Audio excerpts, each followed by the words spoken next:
તો 25 જૂનથી રાજ્યમાં ભારેથી અતિ ભારે વરસાદની આગાહી વ્યક્ત કરાઈ છે ત્યારે હવામાન નિષ્ણાત અંબાલાલ પટેલે પણ વરસાદની આગાહી કરી છે। 25 જૂનથી ટ્રફ લાઇન મધ્યપ્રદેશમાં આવશે। ગુજરાતના અનેક ભાગમાં 25 જૂનથી વરસાદની આગાહી છે ત્યારે 26 થી 30 જૂન સુધી બંગાળના ઉપસાગર પર આ સિસ્ટમ છે તે સક્રિય થશે। રાજ્યના અનેક ભાગમાં થઈ શકે છે ભારેથી અતિ ભારે વરસાદ। ભારે વરસાદ બાદ અનેક સ્થળે સર્જાઈ શકે છે પૂરની પણ સ્થિતિ। તો જુલાઈના પ્રથમ સપ્તાહમાં જ વધુ એક સિસ્ટમ સક્રિય થવાની છે। બંગાળના ઉપસાગરમાં એક સિસ્ટમ સક્રિય થવાની શક્યતા છે। તો ઉત્તર ગુજરાત દક્ષિણ ગુજરાતમાં ભારેથી અતિ ભારે વરસાદની આગાહી વ્યક્ત કરાઈ છે। આપણા નક્ષત્રમાં આવેલ છે એટલે હવે વરસાદની રોગ શરૂ થઈ જશે।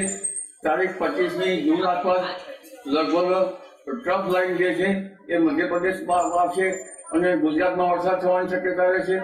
એટલે હવે ધીરે ધીરે વરસાદ થશે। તારીખ 25 જૂન આસપાસ ગુજરાતના ઘણા ભાગોમાં વરસાદ થશે। હાલ લગભગ રાજસ્થાનના સંલગ્ન ભાગોમાં ગુજરાતમાં વરસાદ થવાની શક્યતા રહેશે અને હાલમાં ઉત્તર ગુજરાતના ભાગો તેમજ સાબરકાંઠાના ભાગો પંચમહાલના ભાગો તેમજ ગુજરાતના અન્ય ભાગોમાં વરસાદ થવાની શક્યતા રહેશે।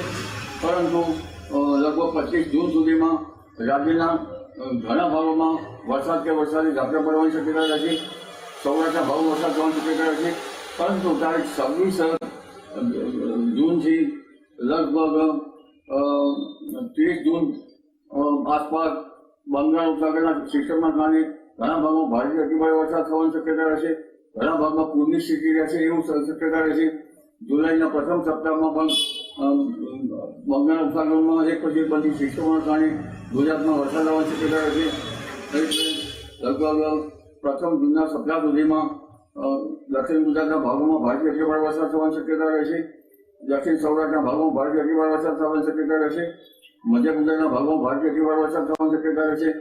આ ઉપરાંત પંચમહાલના ભાગોમાં ભારેથી અતિભારે વરસાદ થવાની શક્યતા રહેશે। ઉત્તર ગુજરાતના ભાગોમાં ભારેથી અતિભારે વરસાદ થવાની શક્યતા રહેશે।